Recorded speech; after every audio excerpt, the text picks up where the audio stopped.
Hello, my name is Nick. Today we are going to be doing a flying bird cycle.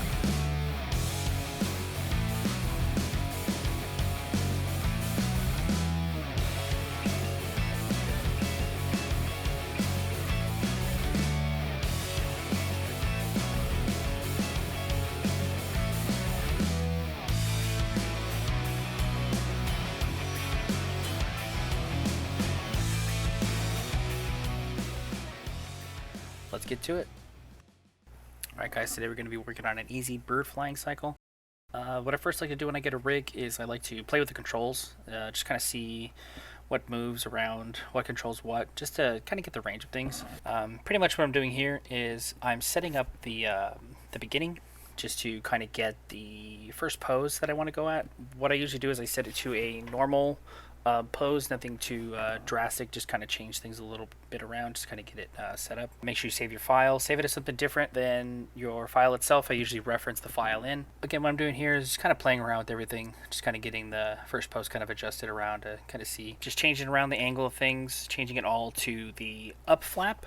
As you see, it just kind of grabbing all the controls, doing that here, making little adjustments here and there. And usually what I'll do is make sure it's saved. I'll save it in the middle of whatever frame set I'm doing, and then I'll save it at the end. You'll have a beginning, middle, and an end, just to make it easier to kind of go back to where it was. When you're doing cycles, you never want to have anything go too crazy on one end, so I usually set it to one frame at 0, one frame at the end of whatever clip I'm doing. You can adjust that later on, and then I set it to the middle. So then what I start doing is I'll get the upswing, the up motion of what I want it to get, and then what I'll do is I'll set it, everything, get all the positions right, set all the keys, and then I'll take those keys and then I'll put them in the middle of the other section. I put them in between the beginning and the middle of the end. Now what I usually do is I set them the same distance, and what I'll do is I'll zero out the middles just to make sure everything is all zeroed out. I like to work with even numbers. Even numbers is just, it's a lot more cleaner to kind of work with. You can adjust it afterward if you want to see like a bigger flap or something like that. So what I'm doing is, like I said, I zero out everything on the bottoms, and then when I take the middles, I just check the numbers. What you want to do after that is you want to take the opposite. So you just take the opposite, so you just subtract them. And you have this little curve going on, and you'll just see an up and down going on. That's usually what I like to look for. And then what I'll do here is I'll just go through, and after I'm done with that, I'll adjust all the curve bars to make sure that it's real smooth. You want it running really smooth just because when you're going from it's cycling on top of each other, you don't want to have any weird artifacts going in and out of things. That's what I'm doing here, is I'm just realigning all of the curves on each joint that I moved on, making sure they're all nice and straight.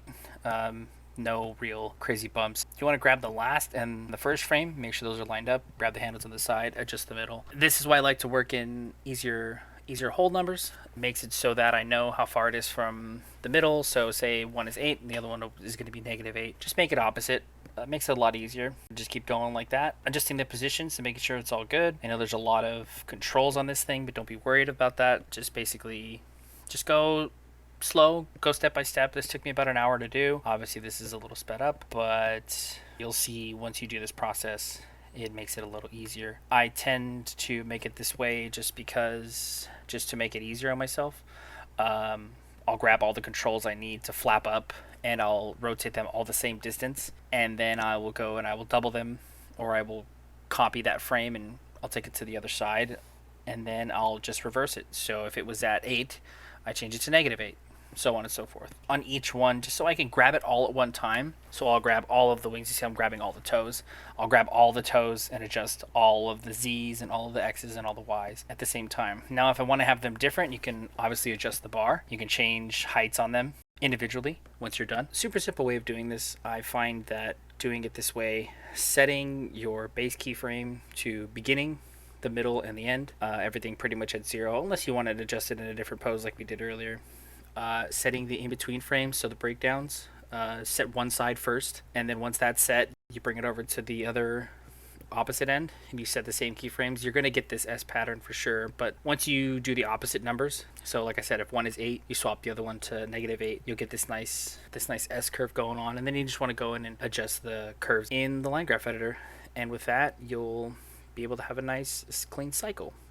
So yeah, and then once you're done doing that, you can do what's called offsetting. You're offsetting a couple frames from the base. You see I'm just grabbing the wings. I won't offset the beginning of it. The beginning one, you always want to kind of go and make sure that it's your first it stays at 0. And then your second one, you'll offset maybe like 5-10 frames depending on how many you want for the flap, and then you'll just go on from there. You'll grab the next set of joints, offset those by another 5 off of the previous. So you'll go in increments of 5, 10, 15, and you pretty much just go to the end of the joints. And then doing the body's kind of the same way, but you want to do it a little different. You see the tail's kind of giving me a little bit of issues right here, so I spend a lot of time adjusting it. You kind of just want to go for that flapping feel. Then after, of course, when you're done, you can always change the heights of everything with the graph editor and stuff. When you go to do your looping animation, you want to make sure when you're done with everything, after you're doing all the offsets and stuff, when you go to export it or make it into a play blast, always want to set your first frame to 0 at first when you're creating the clips.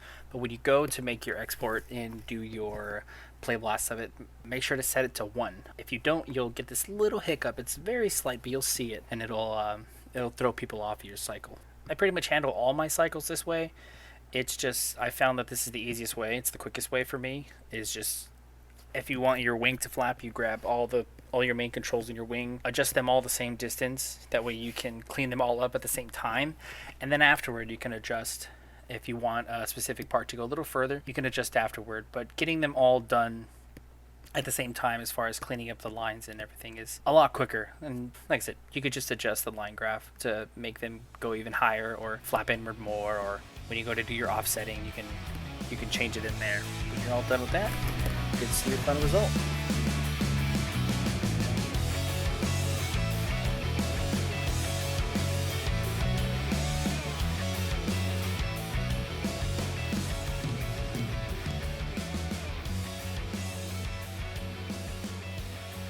It's fun. It's fun doing cycles. They're easy. To me, they're easy. You can do a lot of just basic animations with this. It helps you become faster at kind of learning the graph. Just learning the graph editor and learning how to navigate things and getting real comfortable with your controls and how everything works, and just seeing, what a benefit these line graphs are. Just want to thank you guys for watching my video. I hope you have a good day. Make sure to like, comment, and subscribe, and I will see you in the next one.